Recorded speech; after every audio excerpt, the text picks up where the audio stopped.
it's Geoff Chalmers here from Discover Double Bass. I've got another video lesson for you, and this one's about left hand technique. I'm going to give you an overview of the subject, and then we're going to look in more detail at how you can get a great left hand shape that will really help improve your intonation. So as a teacher, one of the most common subjects that I'm asked about is left hand technique. I think particularly if you come from a bass guitar background, it can be really quite daunting as the notes are obviously so far apart, and perhaps you're more used to using all four fingers rather than the three that we use in standard left hand technique on the double bass. Good hand technique starts with a good hand shape. Now, of course, you're going to find examples of other bass players out there who have got a really strange looking hand shape, but there is something in common that we have, and that's that we're all dividing the hand equally into three if we're playing in tune. And the system that I'm going to present to you today is the one that I feel is the most simple, the most logical, the easiest to understand. But of course, you've got to remember there's always more than one way to do something. I'd also just like to take this moment to suggest that you practice in front of a mirror, and particularly for today, it will really help you to get the feedback from right in front of you rather than from having to turn your head and thus adjusting your hand shape to accommodate that turn. So let's dive straight in and look in detail at left hand technique. So we're going to start with a really natural, relaxed hand shape. It's always the best way when we're learning these new techniques on the double bass. Just relax your arm and your hand, let it hang down next to your body.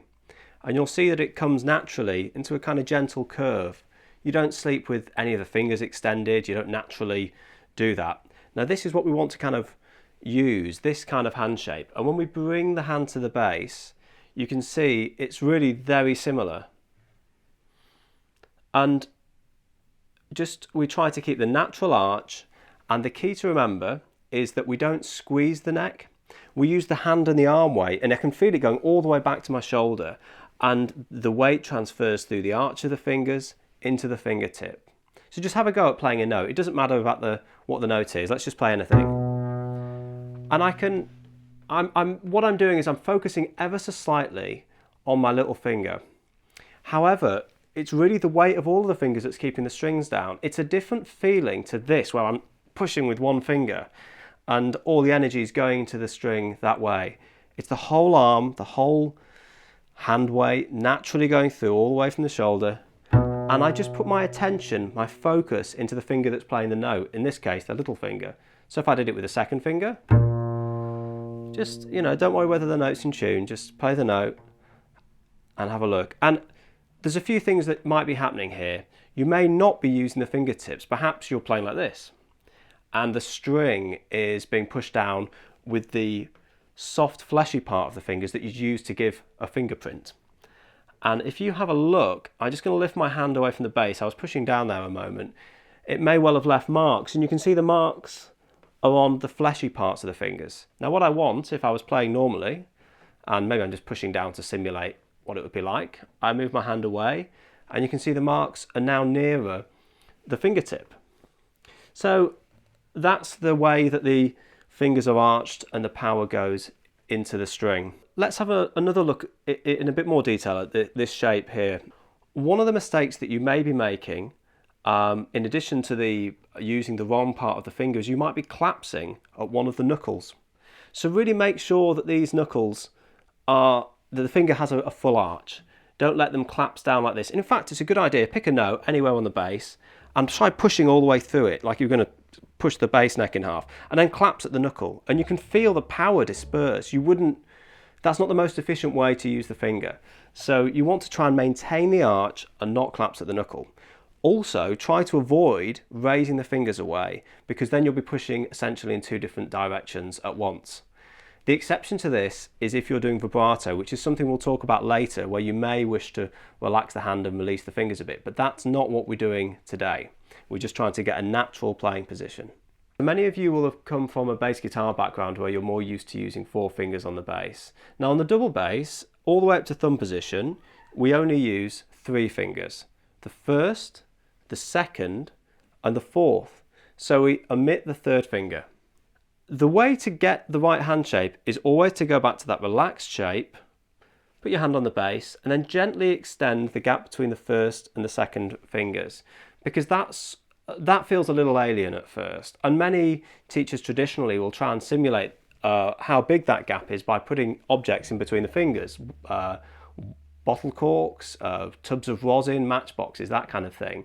Now, I don't think it's necessary to do that, but what I would suggest you do is relax the hand, keep the gentle arch of the fingers, and then try to extend the gap between the first and the second finger. And you should be somewhere in the right ballpark for the 3 notes that you need. There's a good way of practicing this away from the bass, and that's to use a pencil. You have your thumb opposite your second finger, you relax the fingers, then you just gently extend the gap between the first and the second.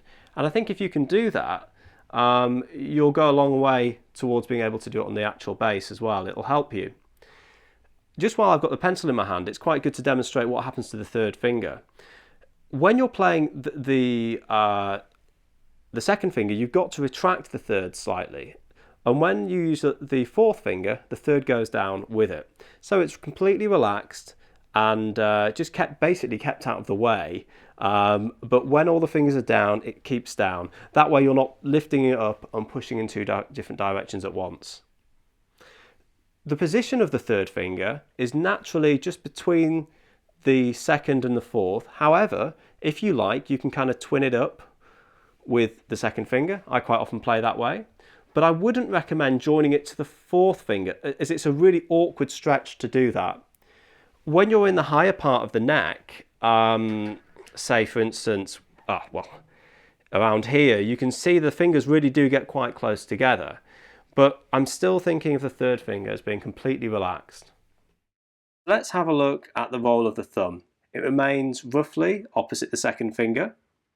And the part of the thumb that's touching the neck is the fleshy part of the thumb. It's the part where you'd give a thumbprint. So it's the opposite to the fingers where we're using the fingertips. So there's no bend at the knuckle here.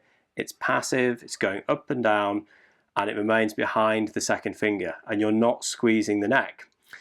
A couple of little things that might help you. First of all, this is really obvious, but make sure you're not doing it. Don't grab the neck like a baseball bat. Don't bring the thumb round. The second thing, make sure that the thumb travels with you and remains opposite the second finger.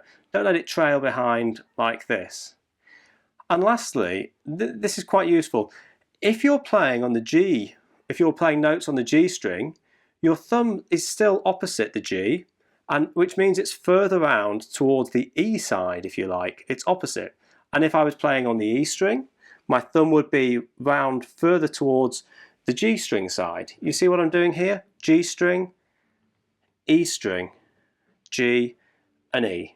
So there's a little bit of rotation around the neck, and that might help you to find your way. So now let's have a look again and try and play some actual notes on the bass. The whole point about this left hand thing is not to get a neat looking left hand, it's to get a left hand that helps you to play in tune by equally dividing the fingers. So, you know, please take away from today that you really should be listening carefully. So if we just get the note, start with the note A, and maybe I'd like to tune that using the open A. It's kind of okay. I also like tuning with the open D. I find that perfect fifth sound to be very comfortable to listen to. And then just try to play each of the 3 notes. And as the fingers go down, the ones behind them, the note you're playing, stay down. So if you're using the fourth finger, the second and the first are both relaxed down. You're using the arm weight, you're playing back into the string, the power's coming through the finger into the fingertip. And try and divide them up. And I was listening there to the open D to make sure the notes are in tune. Another great place to practice is the D to the E.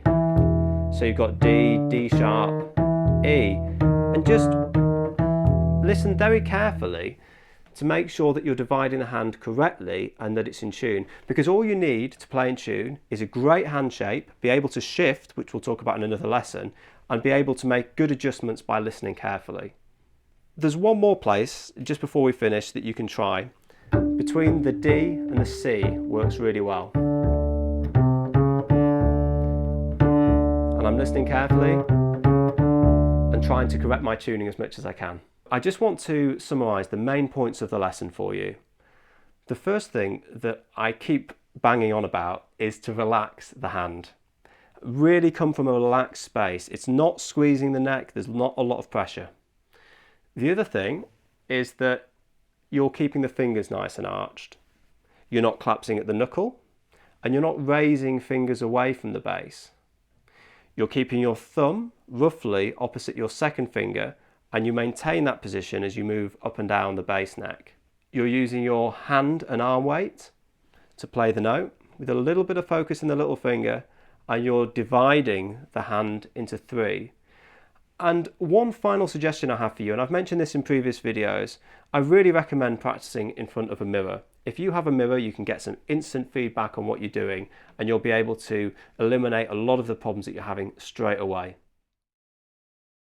Thanks very much for watching the lesson. I really hope you've enjoyed it. If you're watching on YouTube, please rate, comment and subscribe. And if you'd like some more free video double bass lessons, you can visit discoverdouble bass.com.